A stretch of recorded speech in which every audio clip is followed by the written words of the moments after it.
Hello students, welcome back to my channel Biology. In continuation with the reproduction, let's move to the next topic, that is the male reproductive system. So class 2 से हमने शुरू किया था human reproductive system. Human reproductive system में we are talking about the male reproductive system. So male reproductive system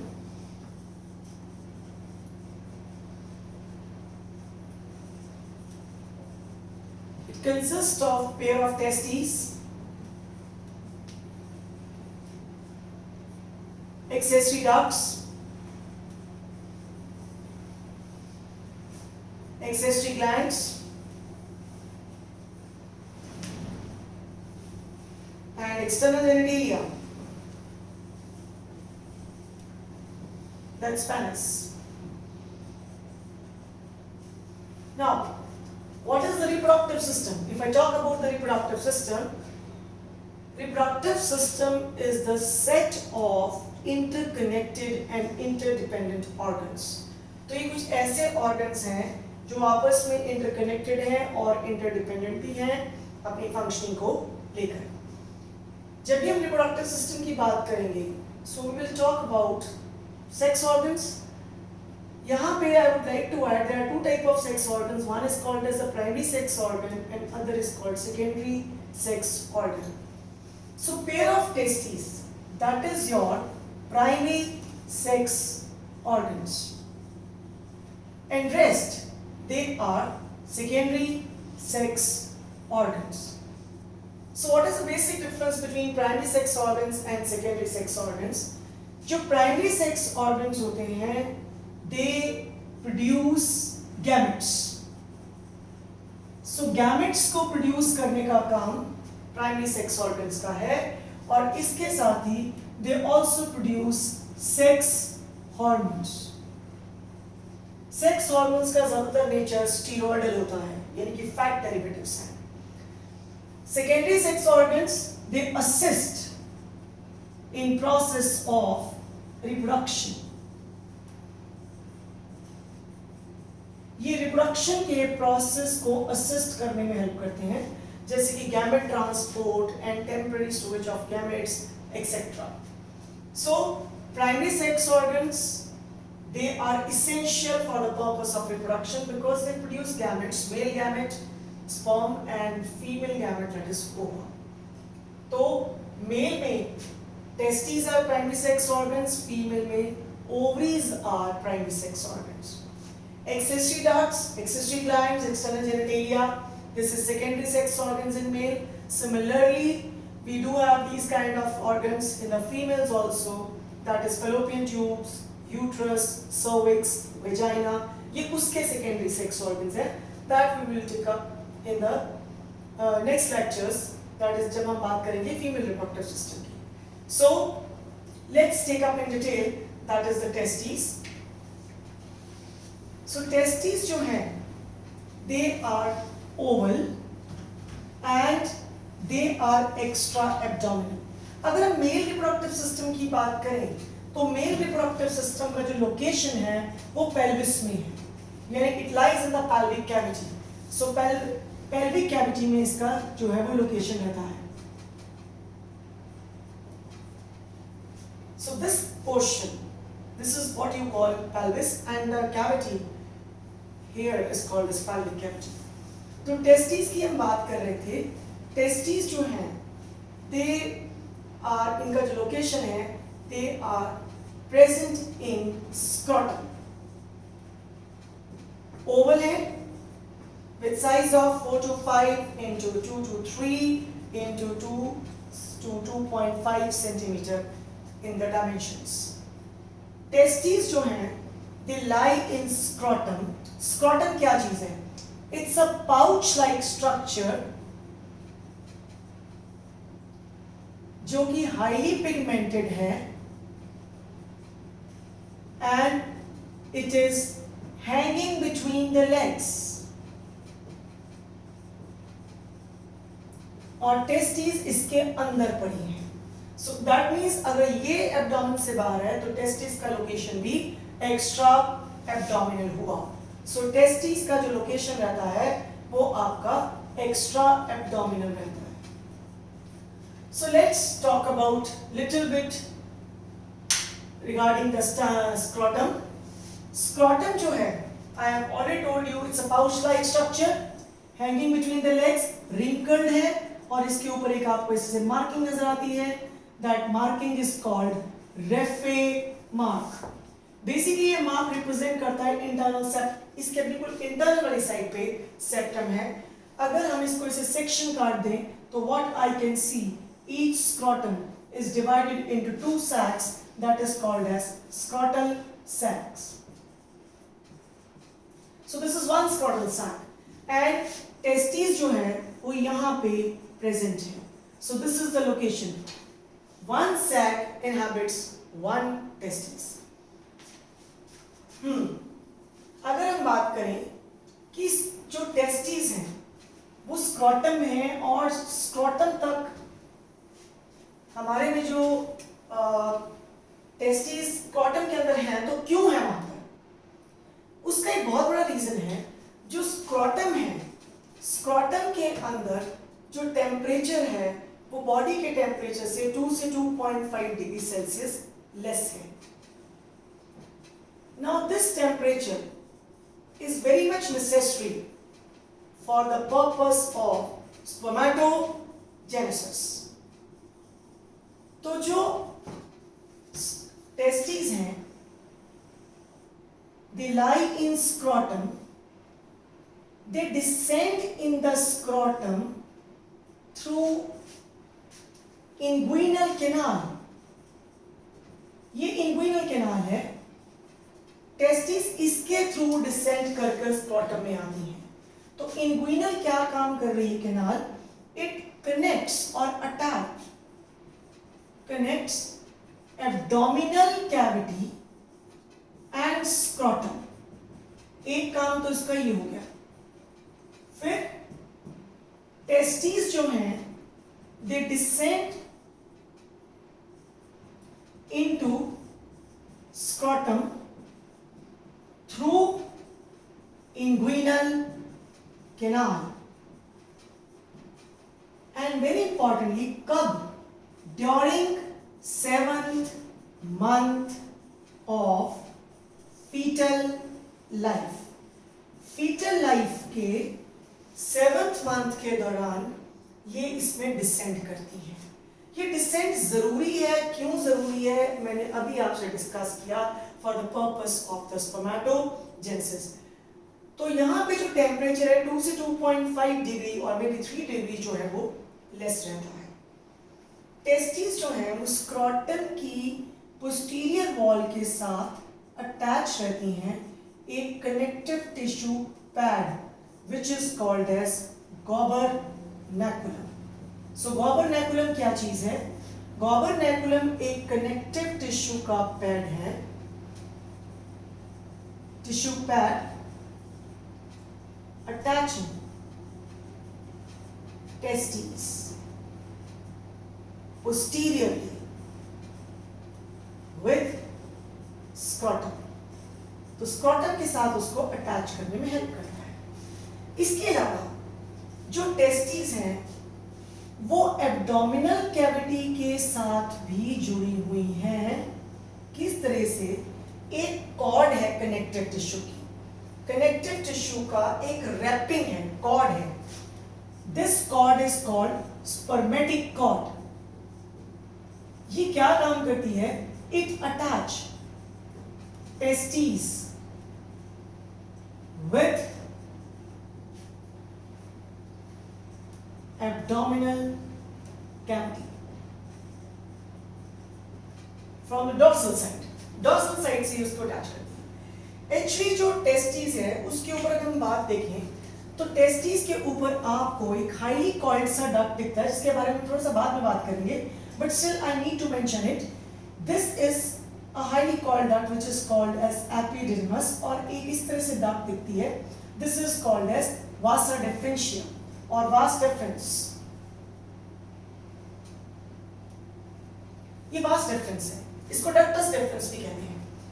this is vas deferens. इस vas deferens के बाद आपके पास नर्व्स भी हैं, मसल्स भी हैं, ब्लड वेसल्स भी हैं, लिम्फेटिक्स भी हैं।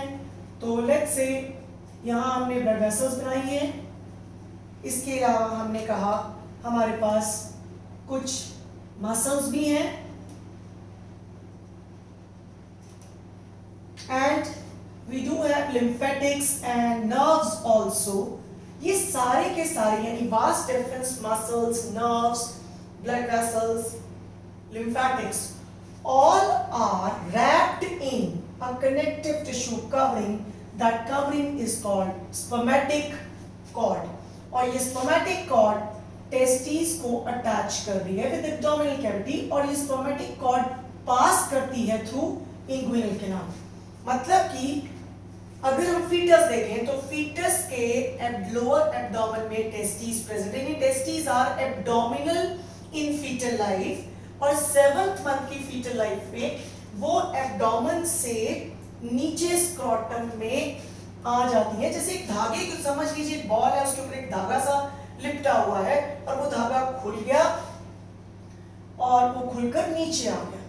पर वो जो धागा जिसकी मैं बात कर रही हूँ वो बेसिकली इस तरह समझ लो एक रैपिंग है, उसके अंदर भी बहुत कुछ है जितना मैंने आपसे डिस्कस किया और वो एक कैनाल के थ्रू आ रहा है, that is called as inguinal canal. अगर इंग्विनल कैनाल ब्लॉक हो तो टेस्टिस नीचे डिसेंड नहीं कर सकती। Condition is called cryptorchidism. So what is the cryptorchidism? It's a failure of testes to descend. हमारे में टेस्टिस जो है वो एक बार नीचे आ गई और फिर परमानेंटली नीचे रहती है। सो हमारे में यानी कि ह्यूमन बीइंग्स के अंदर testis are permanently in the scrotal sacs once they descend. But there are certain other animals also जिनमें seasonal descent रहता है। तो seasonal descent भी होता है जिससे कि ब्रीडिंग जब सीजन आता है तो वो नीचे आ जाती हैं, फिर ब्रीडिंग सीजन खत्म हो जाता है ऊपर चली जाती हैं। जैसे कि केस में डॉग्स में है, रैट्स में है। तो you can see the seasonal descent of the testes. तो seasonal descent भी है और कईयों के केस में तो परमानेंटली एब्डोमिनल टेस्टिस भी हैं, जैसे कि एलिफेंट के केस में है, डकबिल प्लेटिपस के केस में है, तो वहां पे आपके पास एब्डोमिनल टेस्टिस भी हैं। So I can't read each and every information on the board, but I am definitely writing that information on the board which can be asked in your questions, because जो मैं यहाँ पे लिख रही हूँ वो आपके सब्जेक्टिव मैटर को भी कवर अप करेगा और अगर आप लेक्चर ध्यान से सुन रहे हैं तो उसके अंदर आपका ऑब्जेक्टिव मैटर भी काफी हद तक कवर हो रहा है। So let's just wind up. मैंने आपको अभी स्क्रोटम के बारे में क्या बताया। टेस्टिस जो हैं दे लाई इन द स्क्रोटल सैक्स। स्क्रोटम बाहर से डिवाइड नहीं है, अंदर से पार्टीशन है और हर सैक के अंदर एक टेस्टिस पड़ी हुई है। टेस्टिस डॉर्सल वॉल के साथ भी अटैच है थ्रू स्पर्मेटिक कॉर्ड और बेस के साथ भी अटैच है थ्रू गॉबरनैकुलम। ये स्पर्मेटिक कॉर्ड एक कनेक्टिव टिश्यू की कवरिंग है। जैसे आप समझ लीजिए घर में आपके पास एसी की पाइप होती है, जैसे एसी की पाइप है या कोई भी पाइप है, पाइप के अंदर से बहुत सारी तारें होती हैं और बाहर आपके ऊपर जो है वो पीवीसी की कवरिंग या रैपिंग होती है। उसमें से आप समझ लीजिए स्पर्मेटिक कॉर्ड है, उसके अंदर आपके पास वास डिफरेंस है, मसल्स हैं, ब्लड वेसल्स हैं और लिम्फेटिक्स भी हैं। नाउ यहाँ पे there are two muscles need to be mentioned. One is called as a dartos muscle and other is called cremaster muscle. So there are two muscles, one is called as a dartos and cremaster. ये जो dartos and cremaster muscles हैं ये basically जो testis को ऊपर खींचने का काम या थोड़ा सा नीचे रिलैक्स करने का काम करते हैं ताकि वो टेम्परेचर जो है वो आपका मेंटेन रहे। सो जो क्रेमास्टर मसल है बेसिकली लोअर और raise the testis in order to maintain the temperature और कंट्रोल द टेम्परेचर। और जो डार्टोस मसल है वो भी टेम्परेचर रेगुलेशन के साथ है, वो स्क्रोटम की वॉल को रिंकल्ड कर सकता है ज्यादा या थोड़ा सा रिलैक्स कर सकता है। सो हम यहाँ पे दो मसल्स मैं लिखती हूँ, dartos and cremaster muscles.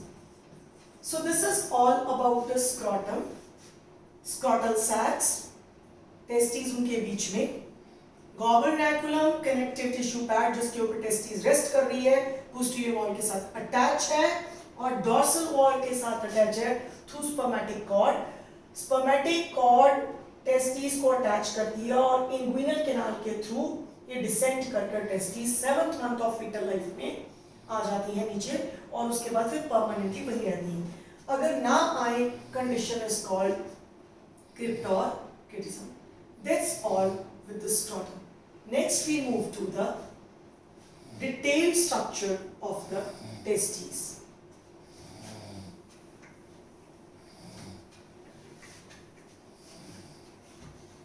So next we come to the detailed structures of the testes.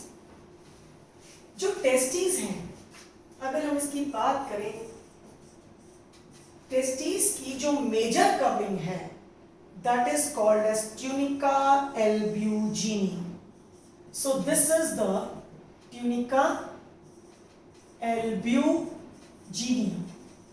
ये एक कोलेजनस कवरिंग है, कोलेजन फाइबर्स की कवरिंग है, व्हाइट कलर की कवरिंग है. दिस कवरिंग ये अंदर इस तरह से इमेजिनेट कर जाती है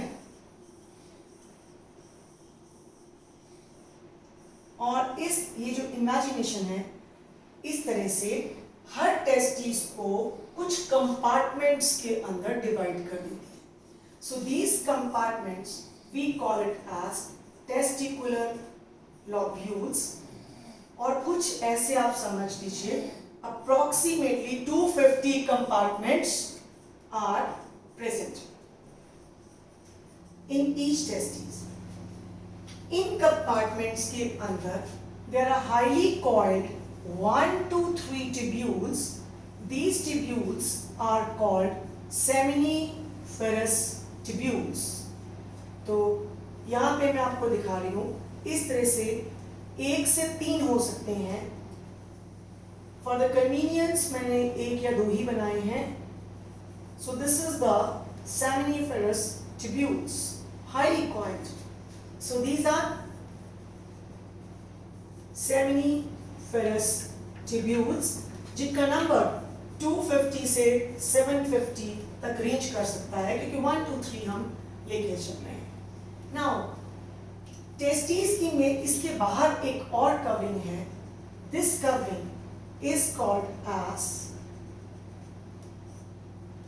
ट्यूनिका वेजिनालिस जो उसको स्क्रोटम की वॉल के साथ जोड़ती है. And then there is another covering inside here which is you call it as tunica vasculosa. It's a thin and vascular covering. तो अगर हम बात करें कि आउटसाइड से इनसाइड चल रहे हैं तो वेजिनालिस जो उसको स्क्रोटम के मसल्स के साथ जोड़ रही है, मेजर जो बेसिक उसकी अपनी covering that is tunica albuginea, फिर एक वास्कुलर कवरिंग है that is called as tunica vasculosa. Albuginea जो है वो अंदर कंपार्टमेंटलाइजेशन कर रही है, सेप्टा बन जाते हैं इस तरह से और ये टेस्टिस को डिवाइड कर देती है टेस्टिकुलर कंपार्टमेंट्स में और हर कंपार्टमेंट के अंदर 1 से 3 सेमिनिफरस ट्यूब्यूल्स हैं. दीज सेमिनिफरस ट्यूब्यूल्स पीछे की तरफ जाकर थोड़ा स्ट्रेटन हो जाते हैं और यहाँ पे छोटे छोटे डक्ट्स बनते हैं that is what you call tubuli recti. ये ट्यूबुलाई रेक्टी पीछे जाकर एक एनास्टोमोसिन जैसे गुच्छा हो जाता है, नेटवर्क बन जाता है और ये नेटवर्क एक कनेक्टिव टिश्यू के अंदर ग्राउंड में बेस जो उसका है कनेक्टिव टिश्यू के अंदर ये बन रहा है पूरा का पूरा network. This network anastomosing network is called as rete testis and from here arise small ducts that is what you call vasa efferentia. And these vasa efferentia they join with each other and they form a highly coiled duct that is you call epididymis. So this is epididymis which is a highly coiled duct, and यही जब ऊपर की तरफ उठती है तो we call it as vas deferens or ductus deferens. So this is a duct system of the testes. So that is tunica albuginea के का septa यानी lobules, फिर अंदर seminiferous tubules. Seminiferous tubules जो हैं वो आगे से highly coiled हैं, पीछे से straightened ducts हैं, और उसके बाद that is called as tubuli recti, and फिर बनता है हमारे पास there is an anastomosing network that is called retitestes, and they join to form vasa efferentia, and vasa efferentia then join to form a duct called as vas deferens. So this is what you call accessory duct system of the male. But ये duct system यही नहीं है, आगे भी जा रहा है. अभी मैं इसको इस तरह से पढ़ा सकती हूँ. ये जो duct system है एपिडिडमस से पहले की बात करती हूँ, क्योंकि एपिडिडमस टेस्टिस के बाहर आ जाती है. जब हम बाहर से सुपरफिशियली देखते हैं तो आपको ये duct कुछ इस तरह से दिखती है. So this is what you call intratesticular accessory duct system. तो what is your question अगर पूछे अभी intratesticular accessory duct system कौन सा है? So then we can say it is tubuli recti, retitestes, vasa efferentia. थोड़ा सा और कर लेते हैं. retitestes क्या करती हैं? retitestes एक anastomosing network है जो कि किसको ज्वाइन कर रहा है? vasa efferentia and tubuli recti को ज्वाइन कर रहा है. retitestes की लाइनिंग किसकी बनी होती है? जो अंदर tubules हैं, they are lined by cuboidal epithelium, और जो बाहर का सारा स्ट्रोमा है, कनेक्टिव टिश्यू और मसल्स और नर्व्स वगैरह पड़ी हुई है. एपिडिडमस और retitestes को ज्वाइन करने वाली very small ducts are vasa efferentia. इनकी लाइनिंग में सिलेटेड एपिथेलियम भी होता है, और जो elongated पार्ट है seminiferous tubules का, that is what you call tubuli recti, जो कि seminiferous tubule और retitestes को जोड़ती है. I think so. हम थोड़ा सा लेक्चर यहीं पे वाइंड अप करते हैं. Then we will have a detailed histology regarding the seminiferous tubules और आगे का duct system of the male, that we will be taking in the next lecture. Thank you very much बच्चे. एक छोटे से recap के साथ यहीं से कर लेते हैं. 3 layers I have discussed from outside to inside. I have discussed about the seminiferous tubules and little bit about the duct system. कुछ मैंने भी आपसे बात करी इंट्राटेस्टिकुलर की, आगे फर्दर लेक्चर्स में बात करेंगे एक्स्ट्रा टेस्टिकुलर की. Thank you very much. Do watching my channel बायोजीन.